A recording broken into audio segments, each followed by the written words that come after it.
Calcium ধাতু পৃষ্ঠকেন্দ্রিক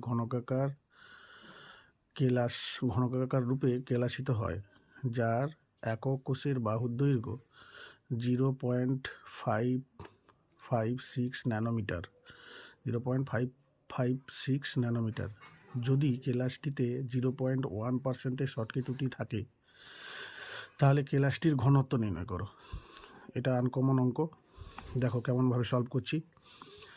যেহেতু পৃষ্ঠকেন্দ্রিক ঘনকাকার কেলাস, তাই জেড FCC সমান 4। বাহুর দৈর্ঘ্য দেওয়া আছে এ সমান 0.556 ন্যানোমিটার এককে। অতএব আমি এটাকে সেন্টিমিটারে ট্রান্সফার করেছি।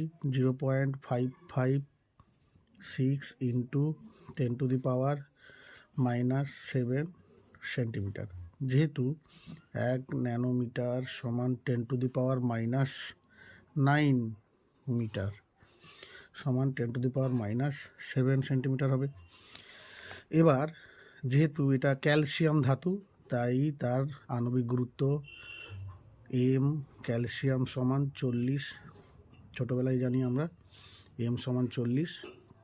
এবার অ্যাভোগাড্রো সংখ্যা Na সমান 6.023 ইন্টু 10⁻23। অনেকে 2 লিখতেও পারো। অতএব আমরা যে সূত্রটা জানি, ঘনকাকার কেলাসের ঘনত্ব নির্ণয় রো সমান mz/AQNA। এই সূত্রতে বসিয়ে দিচ্ছি। বসিয়ে দিলে 40 ইন্টু 4 বাই এর মানটা 0.556 ইন্টু 10⁻⁻7 পাওয়ারে কিউব থাকবে ইন্টু 6.023 ইন্টু 10⁻23 হবে, হয়েছে। এবার এটাকে ক্যালকুলেটারে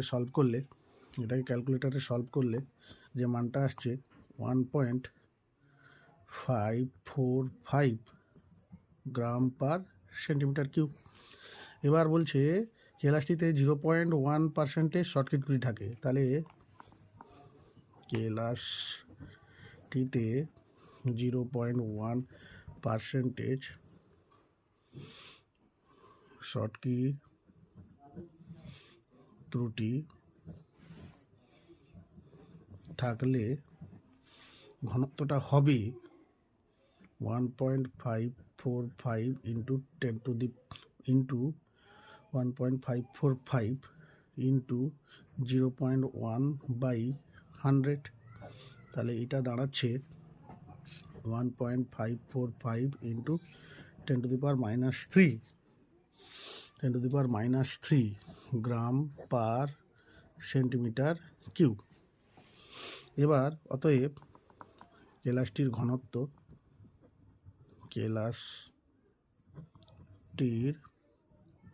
ঘনত্ব সমান, প্রথমে যে ঘনত্বটা বেরিয়েছিল 1.545, আর ত্রুটি থাকলে যেটা হবে 1.545 ইন্টু 10⁻³